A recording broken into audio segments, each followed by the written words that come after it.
মধ্যপ্রাচ্যের রাজনীতিতে এক যুগের অবসান। ইরানের প্রতিরোধ নীতির প্রধান মুখ, পশ্চিমা বিশ্বের কঠোর সমালোচক এবং কোটি সমর্থকের কাছে প্রতিরোধের প্রতীক আয়াতুল্লাহ আলী খামেনি আর নেই। তার মৃত্যু ঘিরে নতুন অনিশ্চয়তার মুখে দাঁড়িয়ে ইরান ও পুরো অঞ্চল। ইসরায়েল ও যুক্তরাষ্ট্রের যৌথ হামলায় ইরানের সর্বোচ্চ নেতা আয়াতুল্লাহ আলী খামেনি নিহত হয়েছেন বলে জানিয়েছে দেশটির রাষ্ট্রীয় গণমাধ্যম। মৃত্যুকালে তার বয়স হয়েছিল ৮৬ বছর। রোববার ভোরে ইরানের রাষ্ট্রীয় সংবাদ মাধ্যম তার মৃত্যুর খবর নিশ্চিত করে। এর আগে যুক্তরাষ্ট্রের প্রেসিডেন্ট ডোনাল্ড ট্রাম্প দাবি করেন, শনিবার পরিচালিত যৌথ বিমান হামলায় খামেনি নিহত হন। ইরানের আধা সরকারি বার্তা সংস্থা তাসনিম জানায়, যুক্তরাষ্ট্র ও ইসরায়েলের হামলায় ইসলামী বিপ্লবের নেতা গ্র্যান্ড আয়াতুল্লাহ আলী খামেনি শহীদ হয়েছেন। ইসলামী বিপ্লবের প্রতিষ্ঠাতা রুহুল্লাহ খোমেনি মৃত্যুর পর ইরানের সর্বোচ্চ নেতার দায়িত্ব গ্রহণ করেন খামেনি। এর আগে ইরান ইরাক যুদ্ধের সময় তিনি দেশটির প্রেসিডেন্ট হিসেবে দায়িত্ব পালন করেন।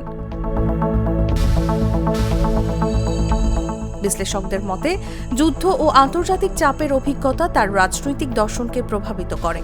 তার নেতৃত্বে ইরান নিজেকে সবসময় বাহ্যিক হুমকির মুখে থাকা রাষ্ট্র হিসেবে তুলে ধরে এবং পশ্চিমা বিশ্বের প্রতি কঠোর অবস্থান বজায় রাখে। খামেনির আমলে ইসলামী বিপ্লবী গার্ড বাহিনী শক্তিশালী সামরিক ও রাজনৈতিক প্রতিষ্ঠানে পরিণত হয়। আঞ্চলিক প্রভাব বাড়াতে তিনি গড়ে তোলেন তথাকথিত প্রতিরোধ অক্ষ, যেখানে লেবাননের হিজবুল্লাহ, ফিলিস্তিনের হামাস, ইয়েমেনের হুথি ও ইরাক ভিত্তিক সশস্ত্র গোষ্ঠীগুলো যুক্ত ছিল। এই কৌশলের অন্যতম স্থপতি ছিলেন কুদস বাহিনীর কমান্ডার কাশেম সোলাইমানি, যিনি ২০২০ সালে যুক্তরাষ্ট্রের হামলায় নিহত হন। তবে তার শাসনামল বিতর্কমুক্ত ছিল না।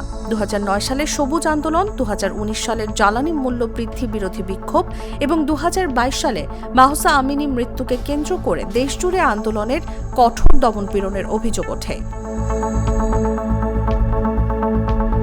২০১৫ সালে পারমাণবিক চুক্তি স্বাক্ষর হলে ২০১৮ সালে যুক্তরাষ্ট্র সেই চুক্তি থেকে সরে দাঁড়ানোর পর ইরান আবার ইউরেনিয়াম সমৃদ্ধকরণ কর্মসূচি জোরদার করে। ২০২৫ সাল থেকে ইসরায়েল ও ইরানের মধ্যে উত্তেজনা তীব্র আকার ধারণ করে। ধারাবাহিক হামলা ও পাল্টা হুমকির মধ্যেই ২০২৬ সালের ২৮ ফেব্রুয়ারি বড় সামরিক অভিযানের ঘোষণা দেওয়া হয়। এর কয়েক ঘণ্টার মধ্যেই খামেনি নিহত হওয়ার খবর প্রকাশ পায়। বিশ্লেষকদের মতে, খামেনির মৃত্যু ইরানের রাজনৈতিক ভবিষ্যৎ, মধ্যপ্রাচ্যের শক্তির ভারসাম্য এবং যুক্তরাষ্ট্র ইসরায়েল ইরান সম্পর্কে নতুন অধ্যায় তৈরি করতে পারে। নিউজ ডেস্ক, জাগো নিউজ। দুধার চকলেটে একাকার হয়ে ওঠা প্রাণ লেয়ার সম্পর্কের মিষ্টি ম্যাজিক।